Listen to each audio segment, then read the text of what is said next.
Hello, everyone. Welcome.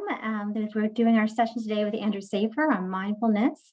And I'm just going to give one more minute for people to find their way in. So I know we're just transitioning from our busy mornings and into our lunchtime. So thank you for joining us.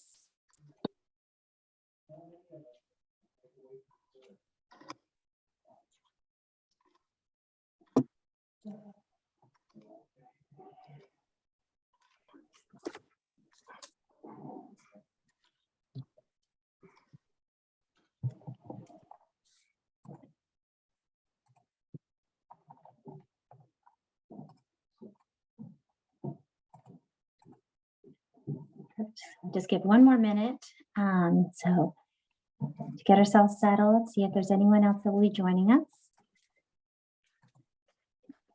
We have about 20 people with us so far, and there's just about 44 that registered overall. We know that sometimes people get busy and aren't able to join us when the time comes. That's okay.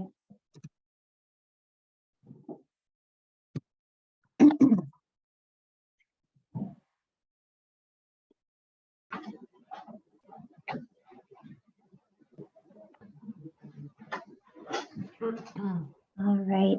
And as people are just getting settled, Andrew and I were just talking, and so we're going to switch things up a little bit, different from what we said, in that Andrew's going to just direct us through a little mindfulness practice as we start our conversation.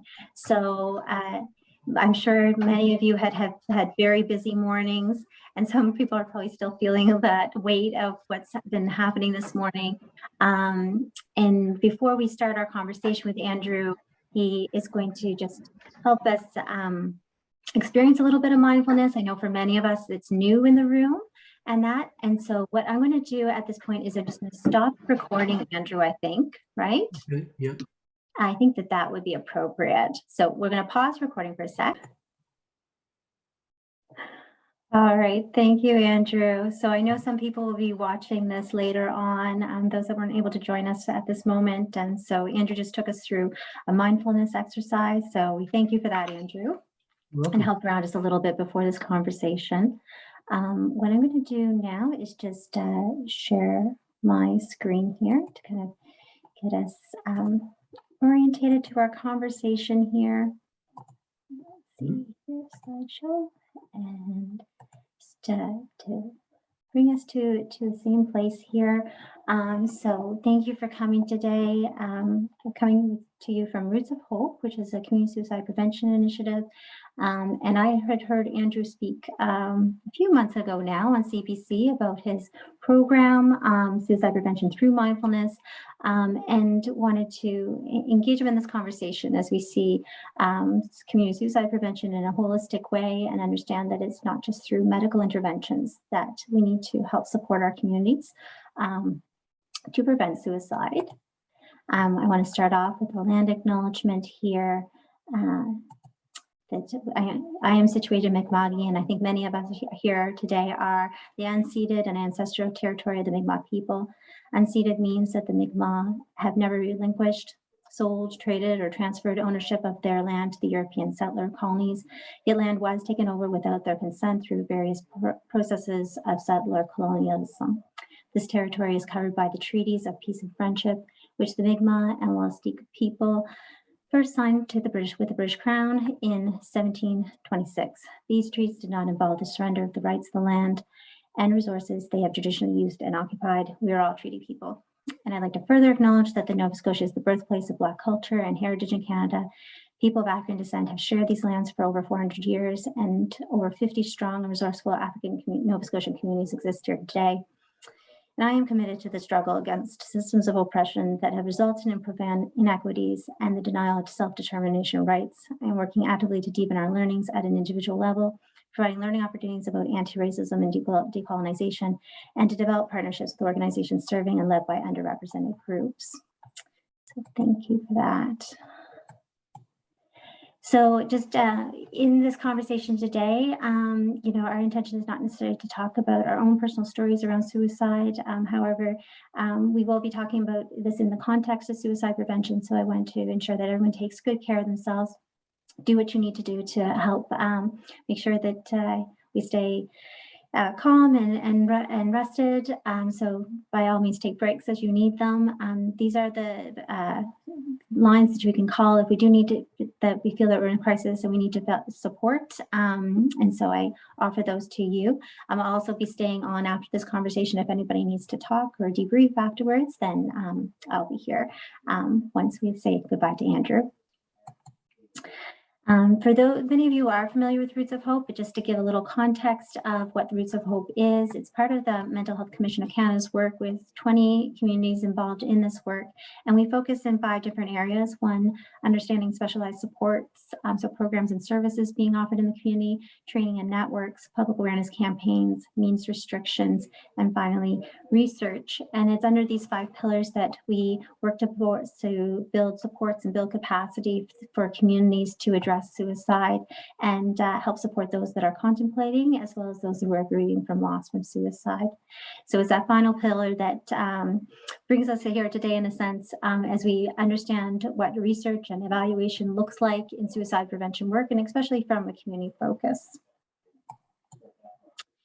And just so that people have an understanding of who's here today, during the registration, people offered some information about themselves. So we have a pretty even group in some ways of who we are, but some people are involved in evaluation and are specifically here to learn more about the evaluation pieces.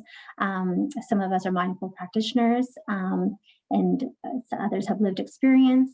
Some work in mental health professionals, and some work in the nonprofit sector. And within those categories, of course, there's lots of intersectionality. So one category does not just mean that you only belong in one place.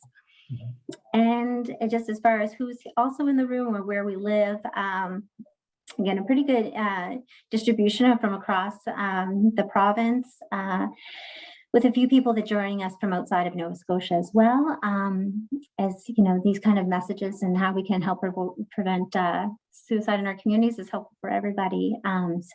So please spread the word out to your networks as well as we continue to have these conversations. And I think I mentioned before, many of us are very new to mindfulness. So thank you again, Andrew, for that little introduction of what that is. With some of us having a little bit more experience, and one person, I'm not sure if they're here with us today, but with over 15 years of mindfulness experience. So if you're new to it, you're not alone. And for those that are very familiar with it, then I'm sure you'll have some questions and thoughts about how it can help us with our suicidal thoughts. So this is the kind of the flow for it. Andrew and I are going to have a conversation. So we have some questions prepared, and we've had some dialogue prior to this conversation. So our goal is to help share his experiences through his suicide prevention work through the mindfulness training program. Then we'll break out into small groups to allow you folks to have an opportunity to kind of discuss and debrief what you heard. And then we'll come back together for any kind of final questions and thoughts. Okay, so I'm just going to introduce Andrew here. So Andrew is a mindfulness instructor and trainer, program developer, workshop facilitator, and writer who specializes in mental health, addictions, and workplace applications of mindfulness. He's a 53 years old, but 53 years practitioner. Maybe you are 53. I don't really know, Andrew. Of mindfulness awareness and Zen meditation, and he practices in the Zen tradition in 1968 while in high school in California, and then continued in the Tibetan Buddhist tradition for over the ensuing decades. Andrew became an authorized meditation instructor after completing training with the Shambhala International in Halifax in 1993, and you've been an instructor and trainer for 12 years, right, Andrew? You've been 12 years? 28. 28 years. Oh my goodness.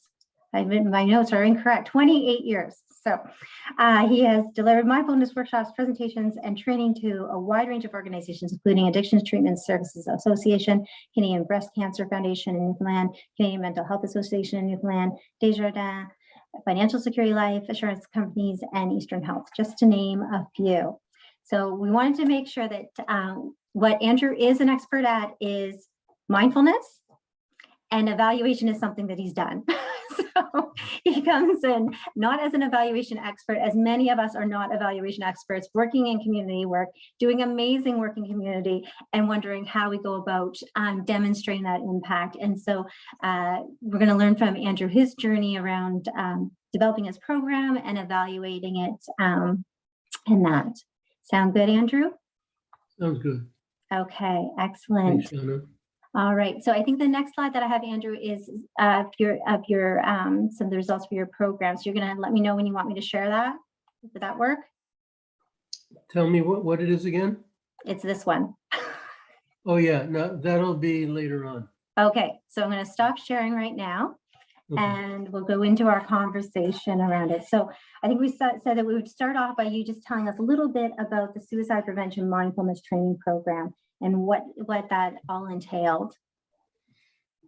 Right, I'm delighted to. So this is a mindfulness training program that's tailored to people experiencing suicidal thoughts.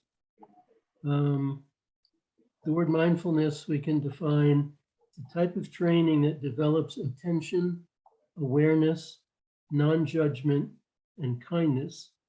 And one of the effects is that it checking impulsivity.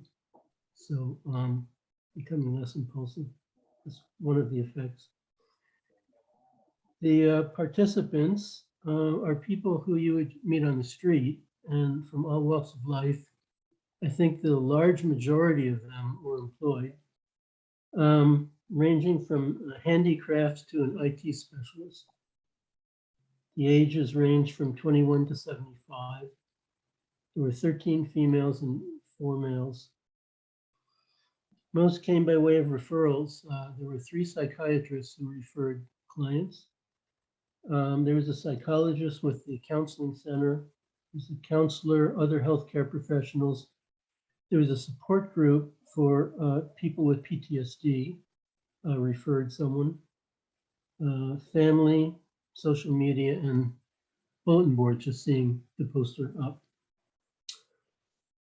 There were 13 participants at the first session. There was an average of 12 at the sessions. There were 8 sessions altogether. The last session had 8 people. So that's a few numbers for you. As far as partners go, it was a pilot program conducted through a partnership between Canadian Mental Health Association-Newfoundland and Labrador and Safer Mindfulness, which is my company. The funding partners were VOCM Cares Foundation and Penacon Limited. CMHA-NL provided the funding for the follow-up program, which I'll tell you about later. So did you want to ask? I don't know. I'm talking about partners. Actually, there's a whole raft of partners because we had a steering team when we were organizing and planning the whole thing. And then we had individuals who came into the sessions and helped deliver. So those 2 groups, I'll just list to give you an idea. Canadian Mental Health Association Executive, these are the people who were on the team or came in. As a clinical psychologist, there were 2 social workers, a community support worker with ASSIST training, suicide prevention training. She was in all the sessions. There was a principal of a suicide loss organization. There was a writer and producer. There was a radio producer who's retired and 2 meditation instructors. So we had a whole raft of support that I think really made a big difference to the program. Yeah, and so there was some psychiatrists that were aware of the program and helped refer people to it. So some of the folks that were taking the program were also receiving like CBT or some other type of intervention through the medical means. But then they also saw value in looking at how to support their well-being through other ways as well, right? And then having those additional supports, like somebody who is trained in suicide prevention, being present in case anybody should need that assistance in that. So lots of people involved in developing the program and being there to support the program while people are doing the mindfulness work. Mhm. Right. So tell us a little bit about what people learned during the mindfulness sessions and what that looked like. How did you help them build the tools and skills that they learned to deal with the suicidal thoughts and be in more control of their own thoughts? Okay. Well, let's see. That's a big topic, but That's the big topic. That's why we're all here, Andrew. This is what we yeah, want to know. for sure. What's the connection? Yeah. There's a bit about the uniqueness of the program as well. So I could speak to that. It's not a clinician approach, which Shauna was just kind of referring to that. It's a meditation-based approach, but it's a particular approach to meditation, what we call mindfulness, because there's lots of types of meditation. And in this approach, they get to know their own mind a bit, and that is invaluable because everything really flows from that. When we start to see things about how we're operating and what we're thinking, how we're thinking, that puts us more in the driver's seat and makes us less reactive. So a lot of things are changing through that. There's the formal practice like what we did, and there's the informal practices, mindfulness in everyday life. So it's we're progressing through all these practices as we go. There's attention on the breath, which you saw, recognizing the thoughts going back to the breath. After a while, we see that our thoughts are not this monolithic thing. That we can actually interrupt the flow of them. And we can go back and see if that one's still there or if it's a new one or whatever. So it gives us a lot of agency, which is really important. It's really a little laboratory. So, Shauna, did you want me to say anything about the structure of the program, or should I move on? Yeah, no, I think we when we had talked earlier, Andrew, about just what is it that are some of the things, like I remember you talking about some aspects of the mindfulness program that helps teach people like how to go about. You just mentioned that idea of agency, which I love. Because I think sometimes when we're in these situations where things are feeling hopeless, where we're overwhelmed, and not gaining a sense of control, right? Especially as we're trying to navigate through formal systems of help, sometimes it feels like we have no sense. So can you talk a little bit about what that looks like and the skills and tools that people learned through the program structure? Okay, so I'll start with the grounding, which we did on the floor. But we have to really develop these, the really capacities. We have to develop them over time. And then when we're in a situation that's maybe starting to go sideways, instead of just following along and getting lost, if we have some awareness at that moment, that's the key, is we can always go back to our feet on the floor, no matter where we are.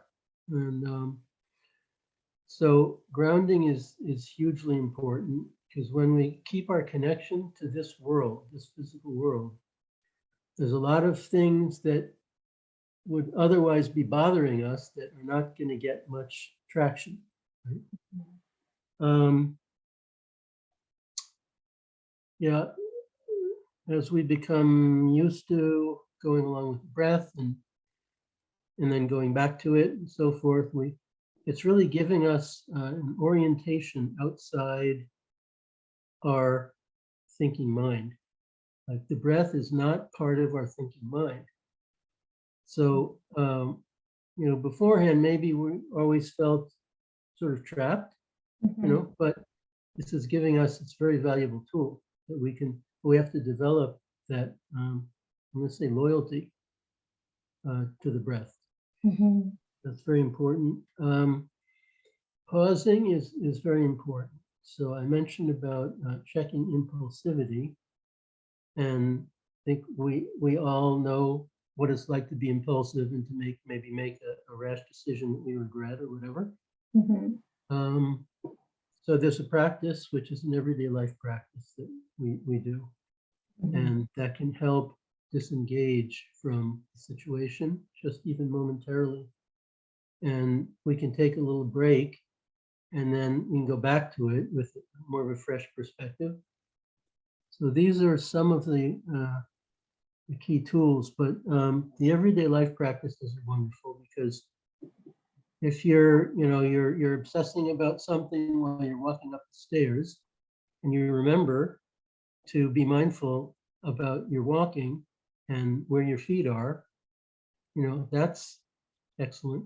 So those are some things that come to mind. Yeah. Right. And so, today, what we're learning and understanding isn't going to prepare anybody to do this practice, that this is, there's a lot of work that goes into learning how to be mindful and to be practicing mindfulness and that. And Andrew, you just mentioned that there are different forms of meditation and that, so this isn't about just, if there is a mindfulness program in your community, it may or may not help with suicidal thoughts, right? Like that there is, the program you've developed has created specific techniques and practices within the mindfulness, right? Yeah, well, this is geared specifically to this audience. So I don't want to discourage people we did a very basic mindfulness practice, and I don't think it's a problem if people want to, continue doing that, to be fine. But not instructing others. That's the thing. Right. In order to be qualified to do that takes quite a bit of time and effort. Yeah. And you've developed a training program specifically for the suicide prevention through mindfulness training. So if folks were interested in learning how to do this, if you're a mindfulness facilitator, then there is techniques to learn to be able to do this properly. Okay, I would want the person to have quite a bit of mindfulness experience, regardless of this program, to be getting into being a trainer. Right. But I would be happy to work with people on, how the different practices relate and so forth. Yeah. Perfect. Okay, so let's just slide into what it looked like from the evaluation perspective. So how did you go about, so we've learned a little bit about the project and this, folks, is just a little bit of insight on it. There's a lot more to learn about the program itself, but just to give us an idea of what the evaluation looked like because that's an important piece of the work as well, to show what kind of impact it's had. Sure. There's a woman named Martha Traverso, Dr. Traverso. She has a PhD in psychology at Memorial in community health. She's a professor and researcher who retired recently. But back in 2013, when I wanted to start offering a program for people with addictions, mindfulness program, she was a mindfulness practitioner, and she recognized the value and very generously offered to help develop the evaluation tool. So evaluation tool, with her design expertise and my knowledge of the program, it was collaborative. And we went back and forth and we came up with quantitative and qualitative. I think at the time there were maybe 16 quantitative questions and then 6 qualitative.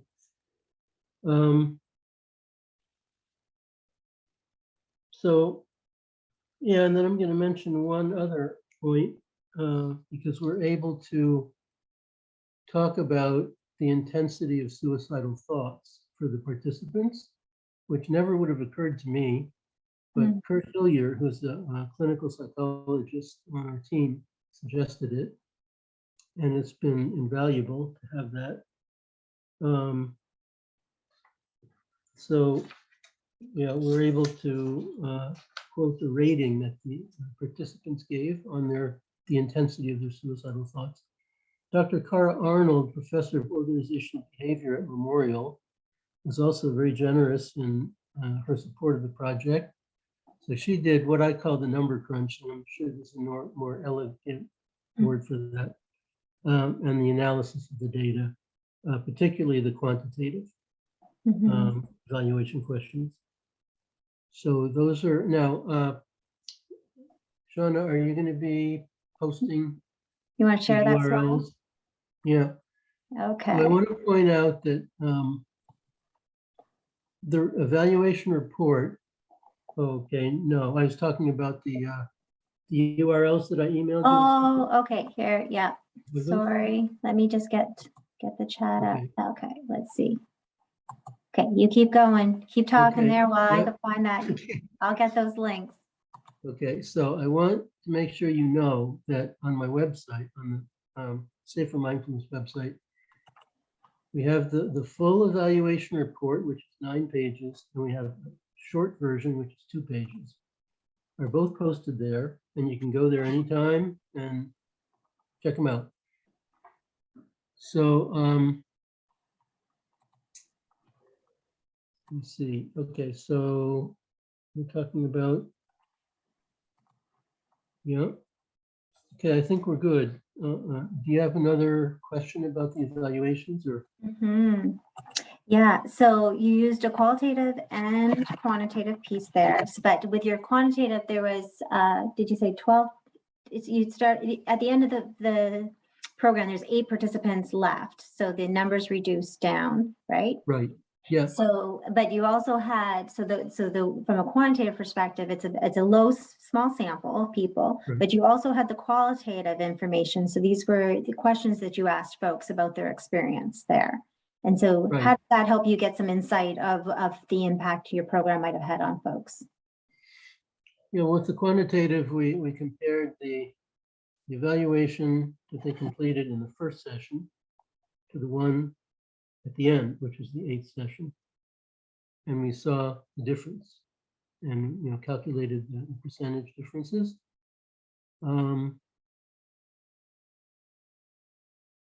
Yeah, and the qualitative, again, if they were there to fill out the final evaluation, then we calculated and we have all that in the report.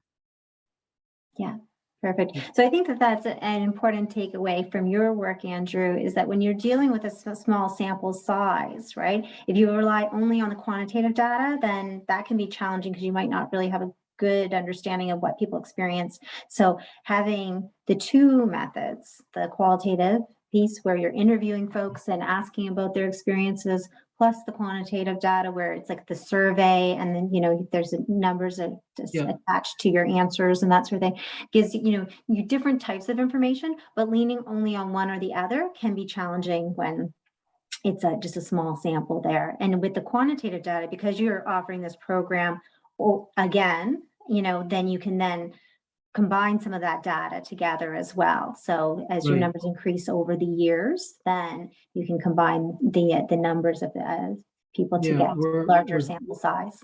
We're definitely going to want to keep doing this, not just for this reason. We want to do it because it's helping people.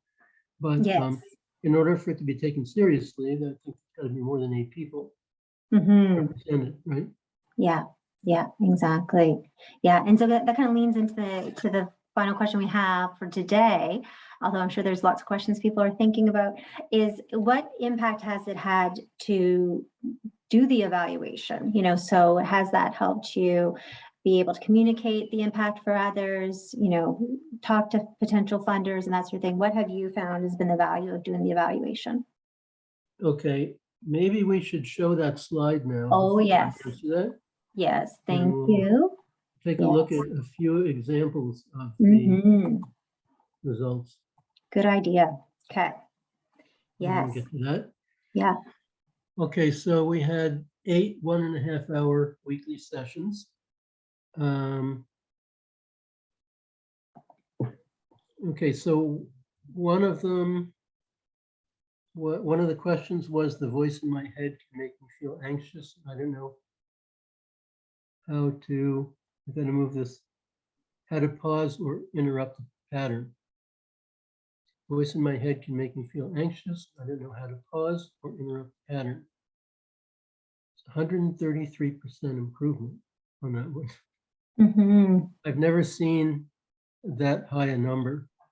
And you wonder, well, how could that be possible? How could it be more than 100%? But looking at numbers, you know, the average number from the beginning and the average number from the end Mm-hmm. could be really far off, right? Mm.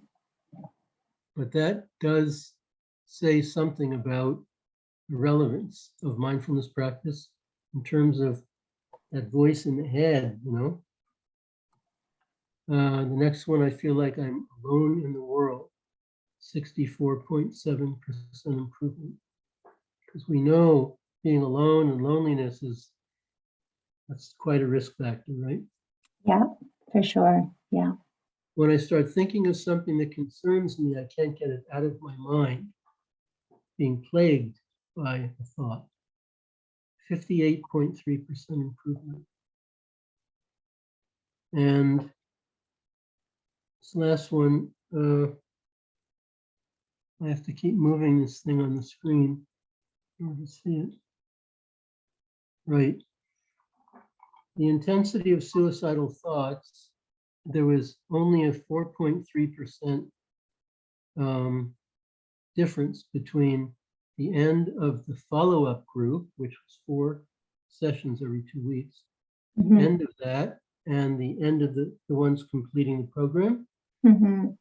I wanted to see how much are they retaining, you know, over time. Mm-hmm. And that's a pretty good indication that they're retaining quite a bit. I think. Yeah, great. Yeah.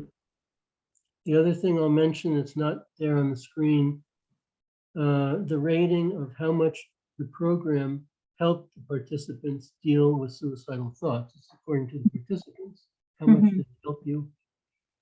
1 to 10. So there was an average of 8 on that one.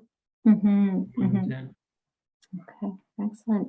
And is this a quote from one of the participants here, Andrew? Immediately helpful with suicidal thoughts, and very helpful with rumination leading to suicidal thoughts. Yes, that is from one of the participants. Yes. Yeah. Excellent.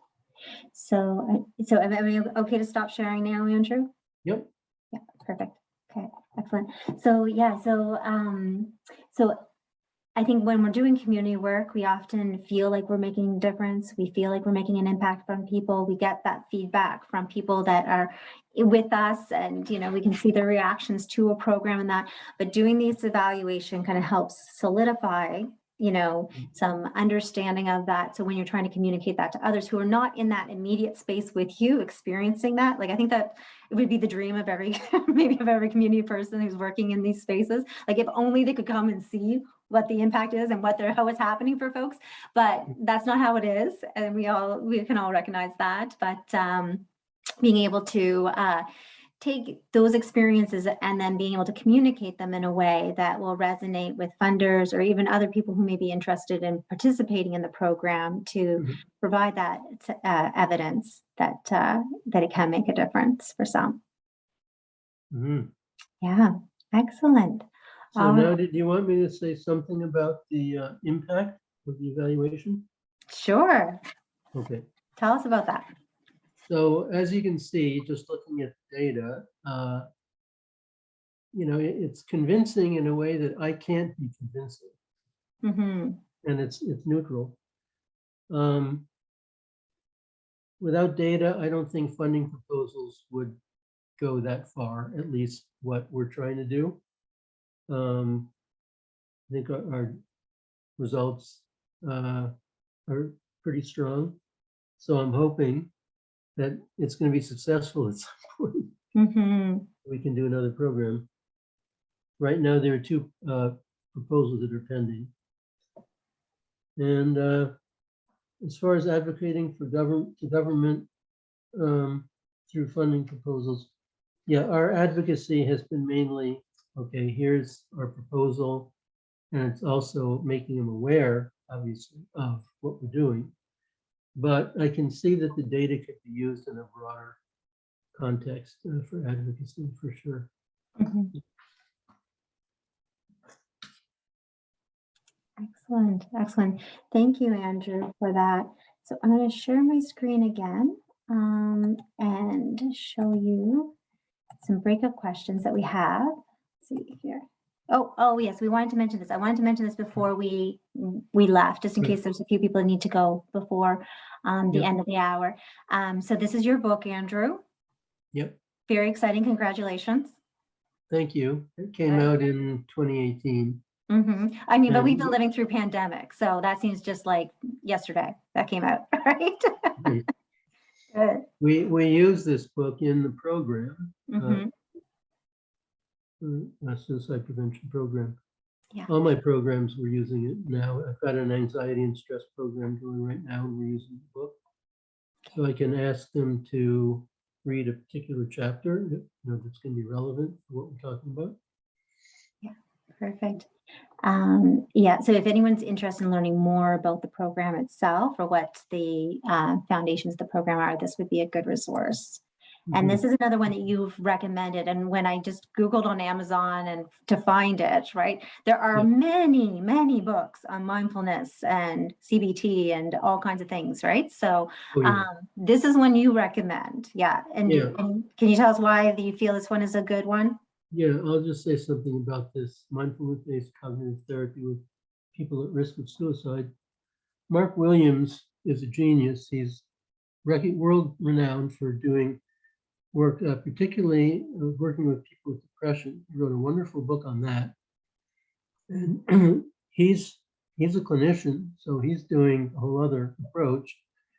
But I didn't see anything that was at odds with what we're doing. So it was really nice to see. I just thought people might be interested in knowing that there is a very sort of white collar book. Yeah, perfect. Yeah, and I think this is a good reminder too, like that, mindfulness is something that can work in collaboration with, interventionist therapies like CBT or DBT and other clinical, medical, therapeutic pieces. Mindfulness is not the same, but it can work in collaboration with it and create a more holistic way of looking at supporting folks. Okay, so we have a few minutes left, so I would like to give an opportunity for people to go into small groups just to get a sense of who else is in the room and maybe get connected to others. These are just some questions to help guide that a bit. So what did you learn about mindfulness? What are some of the challenges that you might be experiencing around evaluating your own projects and that? And Andrew talked a lot about different partnerships that he's created with people in different spaces to help him develop the evaluation. And so those are some things to consider as we go into breakout rooms. And so we'll go just for about 7 minutes or so and just get a chance to meet some other folks into the room. And when we come back, there'll just be an opportunity there to do final questions, and I'll share some links for those books as well as contact information for Andrew in case anybody wants to learn some more. All right.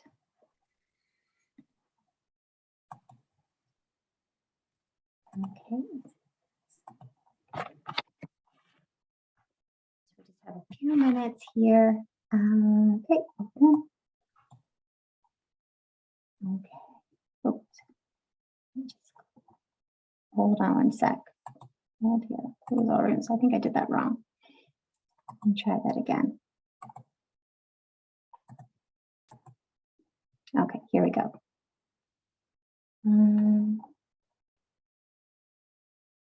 Oh dear.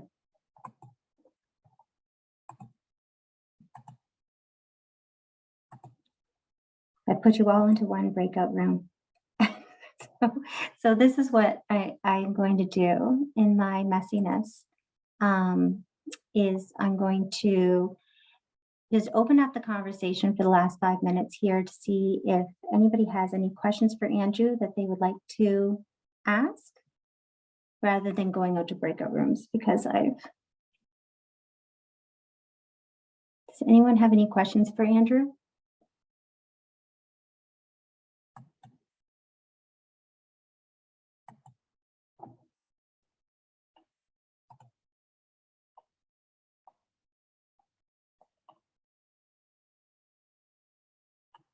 Okay, I see some cameras coming on. Okay. I believe you can all unmic. Does anyone have any questions for Andrew?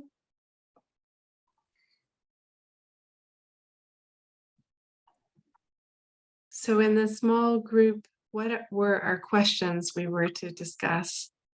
We were talking about what we had learned about mindfulness, any challenges that people have had around evaluating their community projects and that, you know, maybe we can give some insight around that and help them through those challenges, or ways that we can partner with other people in our communities to help us with the evaluation process and designing evaluations and supporting that. Thank you. Jana, can you flash up the screen there so you can grab a screen grab on the camera?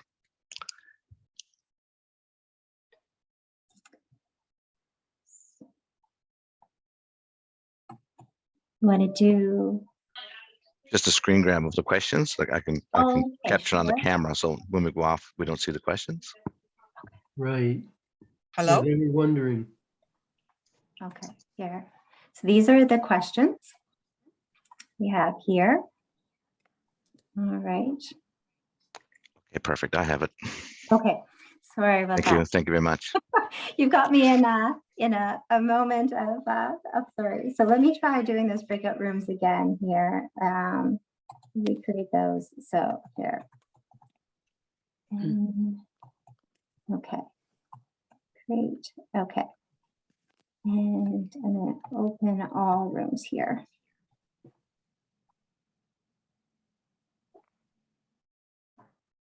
All right. So people should be able to join rooms there. Perfect.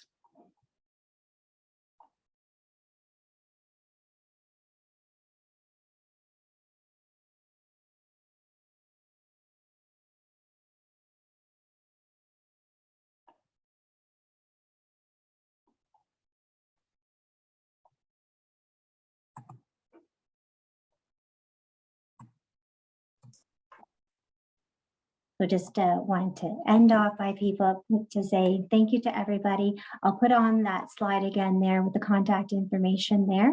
And in the evaluation, if you would like to learn more about this program, or if we didn't go quite as deep as you wanted to, then Andrew, would you be willing to come back and have another conversation with us? Always. Thank you. I said that feeling like that might be the answer. So I felt pretty confident that you'd be okay with that. So if there's more things that you'd like to know about this program, or a deeper dive into this, I know we only very briefly hit the skim of things. And I thank you for everybody who attended today and for your questions and conversation. And wishing you all the best for the rest of the day and for the rest of the week. And I'll stay on for anybody who needs some time, or who has some additional questions or needs to chat. I'm here. Thank you.